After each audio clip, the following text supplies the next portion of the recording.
Okay, magandang araw sa atin lahat mga kababayan, saan man panig kayo ng daigdig naroon. Dito na naman tayo sa another episode ng ating vlog sa Badong Aratilis po. Pag-uusapan natin ngayon, ito po, no?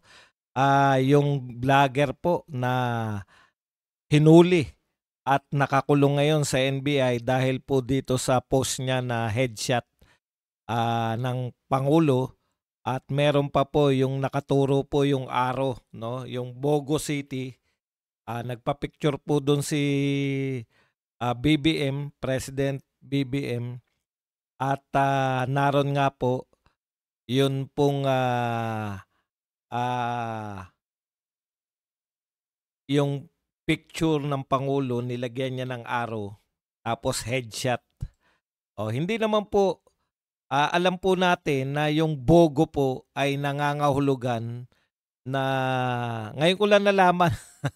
Yung Bogo pala parang bobo ang katulad nito, yung meaning nito sa Tagalog, yung salitang Bogo po ay bobo, no? Tapos may nakaturo po, pero hindi naman daw po 'yan yung dahilan kung bakit po siya kinasuhan netong NBI. Okay, pag-uusapan din po natin, eto pong hindi na raw nakakapagtaka na sabi po ni Senator Gatchalian na na-link na naman itong mga firm o yung mga construction firm na may ugnayan kay Saldico ay pasok na naman po dito po sa pinakamalalaking contractor ng farm to market road na naman po.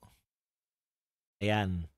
At syempre pa, yung napakalaki pong ina-expect po natin na di po tayo pala nag-expect kung malaki to o maliit, pero yung panawagan po ng October 12 rally ni Congressman Kiko Barsaga na kasabay po yan ng kanyang ah, pagtatangka na mag-file ng tinatawag nating impeachment laban po sa kasalukuyang Pangulo ng Pilipinas. Yan po mga pag-uusapan natin, pero bago yan, kung bago ka pa lang dito sa ating channel, mag-subscribe ka na.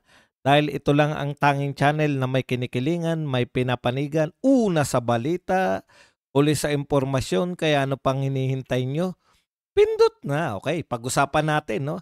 Alam po ninyo, ito po, mainit na mainit pong balita na to, no? Vlogger arrested for allegedly, dahil po sa di umano ay yung inciting to sedition. Ito po ang balita, a blogger has been arrested and accused of inciting sedition over Facebook posts. Authorities describe as making veiled death threat against President Ferdinand Marcos. Okay. So ito po, the photo was overlaid with red arrow pointing at Marcos head. Hindi po natin pwedeng ipakita dahil baka yun na nga. Kaya nga pinakulong yung vlogger, di ba?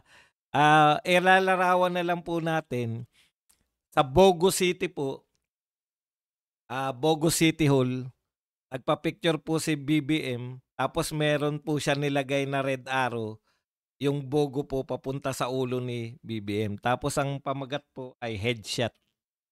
Okay, ayon po sa otoridad o particular itong NBI, to shooters and law enforcement agencies, when you say headshot, it means you would be shot in the head. So yan po pala, no? So ito po ay tinitignan ng ating mga butihing NBI, Jaime Santiago, NBI Director, na nangangahulugan po ito, yung salitang headshot, nangangahulugan po, taka yung nakaaro. Hindi po niya yung no?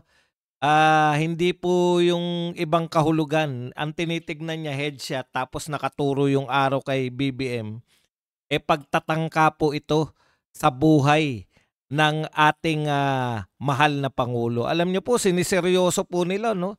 Wala naman po akong problema na seryosohin ng mga NBI particular. Teka lang, masyado mainit.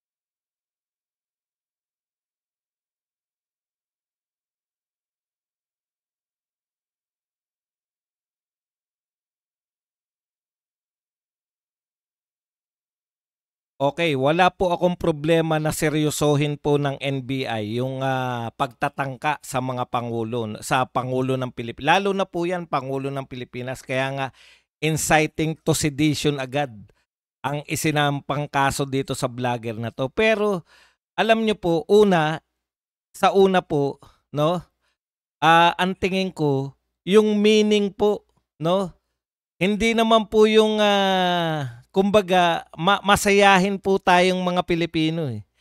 Nauunawaan ko po yung ibig sabihin kasi nung nalaman ko po na yung bogo pala ay ibig sabihin nun ay bobo sa wikang Tagalog. Mahilig tayo, 'di ba? Napakahilig po natin na magbiro. So binibiro niya po si BBM. Siguro mali lang siya nung salita. Ako hindi ko rin alam yung headshot. Hindi naman po ako shooter. Lalong hindi po ako law enforcer, no? Yun pala ang meaning ng headshot. Actually, kagabi, tinatanong ko yan. Ano bang problema? Ano ba meaning ng headshot? Ano ba yung meaning ng headshot? Yung pala yung meaning niyan sa NBI, no? Yung parang titirahin ka, no? Yung pala meaning niyan. Kaya wala po akong problema ron.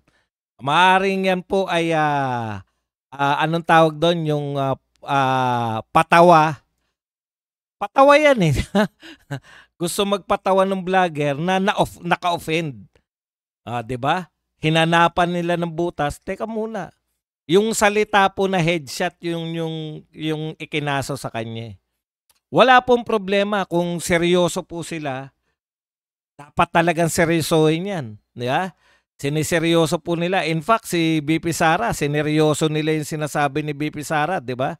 Na pag ako natigok, meron na akong inutusan. No, di ba? Ano po natin yan eh. Yan po ay trabaho ng mga law enforcer na seryosohin. Bagamat sinasabi nga na kahit biro po yan, hindi po pwede na biro-biruin nyo yung presidente. Wala po akong problema dyan, no? Kasi pagtatangka, yan po yung ano nila, pagkakamali ng vlogger yan, dapat matuto kaming lahat. Kaming mga vlogger, dapat matuto lahat dyan, no? Wala po akong problema dyan. Kung masakit po yan sa vlogger na hinuli ng NBI, talagang ganun ang buhay. Ang point ko lang, ito po ay babala sa ating lahat. Na sayang naman, halimbawa kung Duterte supporter ka tapos tayo po ay ibig sabihin nagbabantay po talaga sila sa mga pinupost-post po natin, no? Kaya mag-ingat po tayo sa mga sinasabi po nating lahat. Hindi po uubra ngayon yung basta na lang, no? Yung trip ko lang to. Trip ko lang paligayahin ang sarili ko, i-post ko kaya to. Ibig sabihin nagbabantay sila sa mga post, no? At kawawa po tayo kung ang tanging kagustuhan lang naman natin ay magpatawa tapos sineryoso ng otoridad. Yari tayo. Yari kayo diyan, di ba? Kaya ingat-ingat po tayo sa mga kasama nating vloggers. Okay. Okay lang po 'yun. Ako hindi po ibig ko sabihin as a vlogger, masakit po sa akin 'yun kasi ang bilis eh. 'Di ba? Parang alam mong nagbibiro lang yung tao. Sabagay, hindi natin alam intention, hindi ko naman kilala yung vlogger. Pero marami na pong ganyan eh, yung mga nagpa-prank-prank na mga vlogger na patawa lang, di ba? O, di hinuhuli din sila. Yun nga po yun eh. Yun po yung talagang basic. Dapat, lalo na po sa mga political vlogger, dapat po meron tayong may kaalaman din tayo sa ano yung mga pwede nating i-post, lalo na po sa mga sources natin. Kasi minsan, syempre, meron tayong nakikita mga vlogger, mga sikat na vlogger na kung bumira, di ba? Parang ano yun, ang tatapang, gano'n na lang. Tapos, pag ginaya natin, bakit kinakasuhan kami? Gumagaya lang naman kami. Tignan nyo rin po yung mga ginagaya ninyo, di ba? Mamaya ang ginagaya nyo pala taga-ibang bansa. Halimbawa, American citizen yan. Sa Amerika po, iba po yung usapan dun. Pag American citizen ka, ang laya-laya. Presidente nga ron eh. Pwede nilang batikusin eh. May kakaiba po silang kultura dun eh. Di po ba? Tapos tayo dito na mga ano lang tayo, vlogger lang na small time lang tayo halimbawa, na vlogger tapos gagayahin mo, ang galing ng ginagawa nung taga-US o yung taga-Europe. Yung taga-Europe na ano, pwede palang bumanat ng gano'n. Pagsalitaan mo ng masasakit yung otoridad. Eh kung pikon yung otoridad, di ba? Eh kaya sila hindi na ano dahil iba yung lahi nila eh. Meron sila ba citizen sila ng ibang bansa eh. Iba yung standard nila dun. So iba yung pag-iingat po ang lagi nating pinapayo sa mga kapwa natin vloggers. Tandaan nyo mainit po sila eh. Mainit sa mga vlogger. Hindi po sinisinto yung mga vlogger kaya mag-ingat din po kayo, 'di ba? Mag-ingat po tayo sa mga sources natin. Dapat mga reputable para wala tayong ano, yung mga sources po natin, yung mga pinagtitiwalaan, hindi po yung makita nyo lang sa Facebook o makita nyo lang sa YouTube, pwede nyo na kagad gawing source. Tignan nyo rin po kung saan tong source na to. Okay. Bagamat hindi ko tinututulan yung trabaho ng NBI, pero sana naman po, eto po sana naman, no? Kasi po, yun, palagay na natin nagbanta yung vlogger. Eh, banta lang po yun na post lang eh. Ang bilis nating nahuli, di ba? Pero yung mga tunay na kriminal, tulad ng mga magnanakaw sa flood control, marami na po namatay dahil sa baha eh. Di ba? Yun po, napatay na yun. Nakapatay na po yung mga yan. Hindi lang po simpleng pagnanakaw yung ginawa ng mga taong ito. No? Hindi na lang po sila simpleng nagnakaw ng pera, nagpayaman. Hindi po. Kung namatayan ka po dahil sa baha, kasalanan po yan ng mga nag-flood control, gawa ng flood control. Tapos, wala namang plano. Tapos, ang intention lang ay magnakaw na imbes na yung flood control nila makatulong sa pagpapahupa ng baha, eh lalo pong bumaha. Na wala akong problema kung mabilis kayo sa mga vlogger, mabilis kayong manghuli ng vlogger. Pero po pwede po ba, no, sa ating mga otoridad, NBI at lahat po, nagtataka po kasi kami, yung mga nagnanakaw ng bilyon-bilyon, ni hindi natin maimbita sa mga, hindi po ba? O pangalanan na natin. Halimbawa po to si Saldico at saka to si Martin Romualdez. Na hindi po namin nakikita na naiimbestigahan dito sa MAPA House of Representatives o MAPA Senado. Imbestiga pa lang po yung kumbaga imbitahin pa lang sila. Yung mga tinuturo po, yung mga nagsasabi po, sinasabi po na tumatanggap ng mga mali-maletang pera. Ni maimbestigahan, bawal. Ni sabihin ng pangalan, bawal eh. Pero ang bilis po natin, huli agad pag yung vlogger. Di po ba? Ibig po bang sabihin, mas meron, kasi naririnig ko pa, due process. Ang magnakaw ka ng bilyon-bilyon, bibigyan ka ng due process, pero mag-post ka lang. Huli agad. Hindi ko sinabing walang due process yung ginawang panghuli. Kaya lang, makikita nyo po no? Makikita nyo yung discrepancy ng batas. Kahit ano ba ikakatwiran nyo dyan? Ano pa po bang kinakailangan? Ghost project. Oh. May kumubra ng pera sa ghost project. Krimen na po yun eh. Daig pa po ang magnanakaw nun kasi ang magnanakaw, yung kaya niya lang buhatin. Eh yan po. Ilang maleta ng pera kaya kada ghost project. Pag ghost project po, wala na pong proyekto. Sabi nga ni BBM mismo, ni isang araw. Hindi man lang gumawa ni isang araw. Wala talagang ginawa.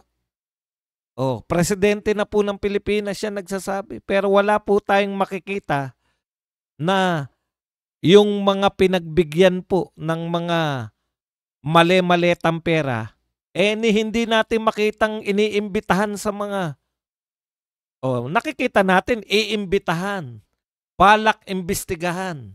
Ah, balak balak imbitahin o papaaperin sa Senate hearing. Pero hanggang dun lang po eh. Wala po tayong makita talaga na eto na, si Saldico nasa Senado na. Eto na si Martin Romualdez, iniimbestigahan na ng ombudsman. Sana naman po parehas, no, sa maliit na vlogger na kulong agad at saka sa huli agad at saka sa mga bilyonaryo na naririnig natin na nagpa-ospital sa US pero nasa Spain di umano, nasa Portugal di umano. Masakit po yun para sa amin. Lalo na't mga vlogger kami. Okay, punta na po tayo dito sa iba pang balita, no? Yan. Ito po, nagbalita po tayo kahapon na 1.7 trillion pesos ang nawala po o na-devalue, nalugi ang ating pong Philippine stock market ay nalugi po ng 1.7 billion. Isang araw lang po nalutas na naman ng ating pamahalaan. Ang galing po talaga ng ating pamahalaan eh. Pag may mga problema pong malaki, trillion po ang pinag-uusapan ha. 1.7 trillion ang pinag-uusapan po dito, no? 1.7 trillion ang nalugi ng Philippine stock market. Akalain nyo po kinabukasan lang nalutas kagad ng gobyerno ni BBM? Oh, sino po yung nagpahayag nun? Baka akala nyo naman galing po sa mga vlogger yan. Hindi po. Yan po, yung 1.7 trillion na yan, ang nagsabi po niyan ay ang SEC o ang chairman po, no? Ang chairman po ng, ano ba yung SEC? Securities and Exchange Commission na si Lim. Ayan. O, Securities and Exchange Commission, may kinalaman po yan sa stock market. Philippine Stock Exchange. O, direkta po sila. Hindi ko alam kung ano po ang papel nila. Ayan po, sabi po ng PSE President. Okay. Ay nalugi po ng 1.7.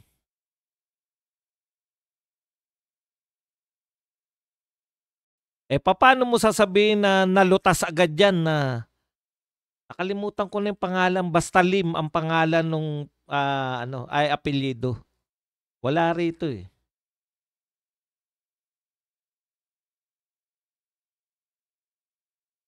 Okay, Stock Exchange Security and Exchange Commission Chairman.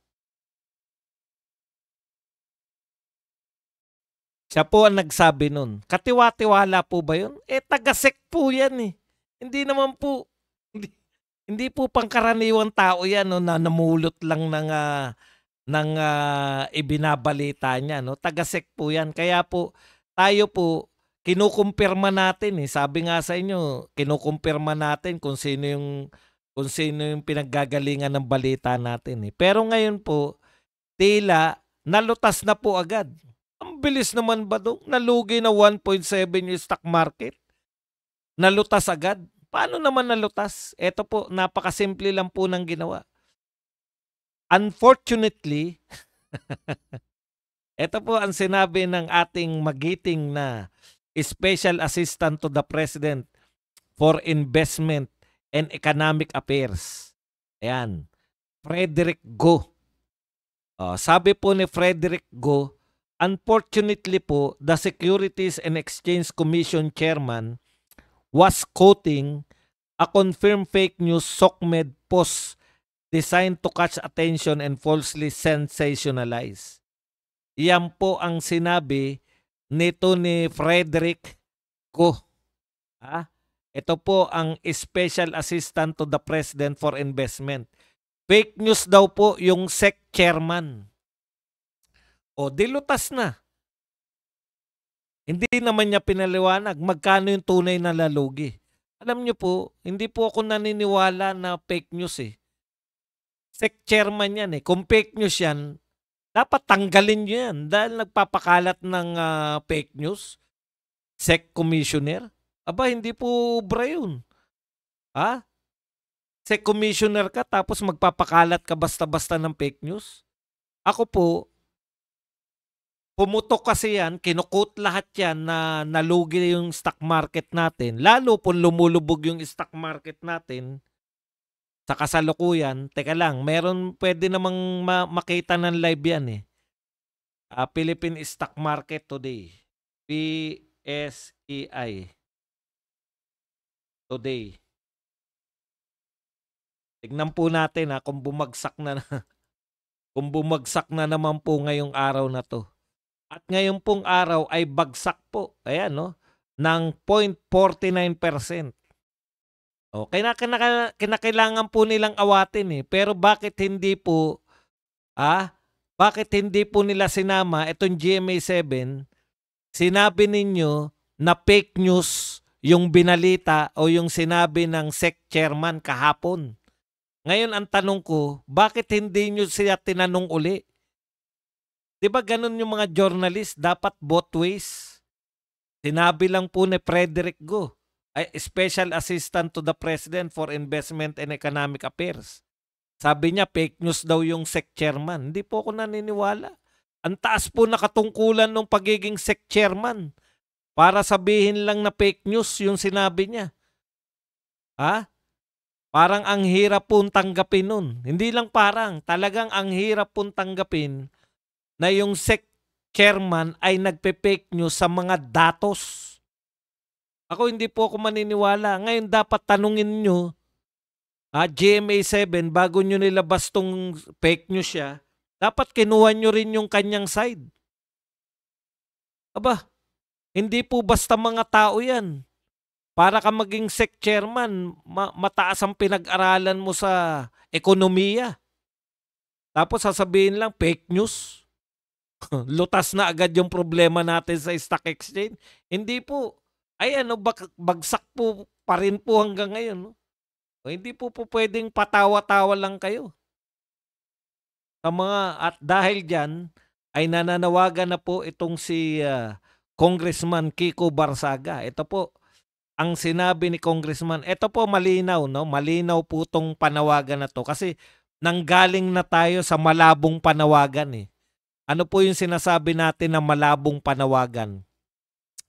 Yung panawagan po na anti-corruption, di ba? Yung September 21, anti-corruption yung panawagan. Labo-labo po, anti-corruption po siya. Pag dumaan ka dun sa mga dilawan, sinisigaw, parang ipakulong si Sara Duterte. Ang layo ni Sara Duterte. Ni isa pong testigo, wala po nagsasabi ni Sara Duterte na may kinalaman si Sara Duterte dito po sa corruption sa flood control. Ni isa pong testigo, wala. Wala ka nababanggit na binigyan ko ng 3 maleta, ng 50 maleta, ng 30 maleta ng pera si Sara Duterte. Pero sa nagrarally sa anti-corruption, gustong makulong si Sara Duterte. Kaya labo-labo po eh. Pinalabo nila yung anti-corruption rally. Gusto nilang gawing anti-Duterte rally, yung napakalinaw na anti-corruption. Pumunta mga tao ron sa rally nila, gusto nilang, dahil akala nila ang panawagan ayaw sa corruption, di ba? O ngayon, pagdating doon, putya, anti-Duterte rally pala to. Anong kinalaman ni Duterte na nakakulong ngayon sa ICC diyan sa corruption sa mga flood control? Lalo na po si BP Sara. Kaya po panay-panlilin lang eh. Ngayon po, ang linaw po ng panawagan nito ni Kiko Barsaga. October 12 will not just be an anti-corruption rally because we cannot solve our country's problem if we are too afraid to name the source of corruption October 12 is an anti-Marcos rally. Hashtag People Power. Yan po ang panawagan nito ni Kiko Barsaga. Natutuwa po ko no, sa batang edad po ng batang ito, batang congressman.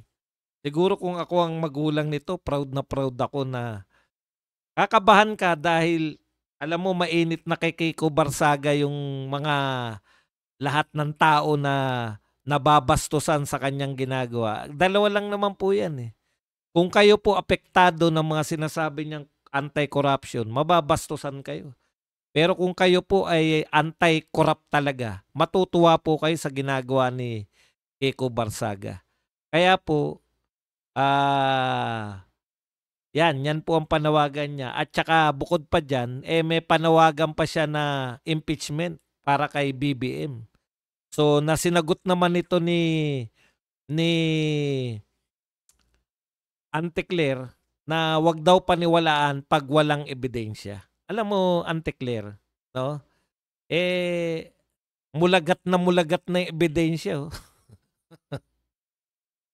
Aminado kayo lahat, may krimen. Si BBM pa nga si President BBM pa nga yung nagturo kung saan yung mga flood control projects, no, na may anomalya. Aminado kayo na may krimen. Aminado kayo na kasabwat. Umamin na po yung mga naimbitahan po na mga kontraktor. Umamin na kasabwat sila mula sa bidding. Mula sa maanomalyang bidding hanggang dyan sa pagbibigay ng mga kotong. Ganon din po yung mga engineer. Ganon din po yung mga USEC ng DPWH. Ano po yung point dito? Nagtataka nga kami, katulad ngayon. Ito pong si Saldi ko na naman po. Involved na naman po yung kanyang mga may kaugnayan sa kanyang kontraktor. Dito po na pinakamalaking kontraktor. Isa sa pinakamalaking kontraktor na naman dito po sa Farm to Market Road na overpriced naman ang problema, no? Overpriced naman po ang kaso nito. Hindi katulad sa Ghost Project. Ito naman po overpriced na mga Farm to Market Road. Si Saldecor pa rin po, mga construction firm pa rin na may kaugnayan kay Saldecor. Pero magtataka ka. Diskaya lang po ang kilala natin, tsaka yung Wawaw Builders. Pero asan po yung naimbitahan yung ba man lang sa mga investigasyon? Yung mga may kaugnayan kay Saldico? Yun yung problema eh. Hanggang diskaya, gusto nyo magalit ang mga tao sa mga diskaya. 15 po yung sinabi ng presidente ng Pilipinas. Diskaya lang po ng diskaya yung naririnig namin. Kaya pagpapatuloy na lang po natin to, no? Dahil tayo po ay mayroon pang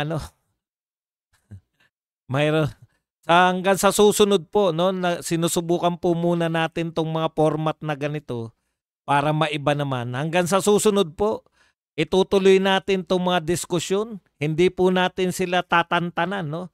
Hanggang tayo po ay na mayroon pang boses, ibibigay po natin to para po maihayag, no, yung mga hindi po binibigay ng mga media para sa atin, no? Yung pong mga kaalaman, yung pong mga balita na pilit itinatago ng mga mainstream media ay dito nyo lang po sa amin. Dito lang po sa ating programa. Magkakaroon ng puwang ang talakayan. Hanggang dito na lang, hanggang sa muli natin pagkikita-kita. Padong Aratilis po. Paalam, bye-bye. Thank you very much. Love you all.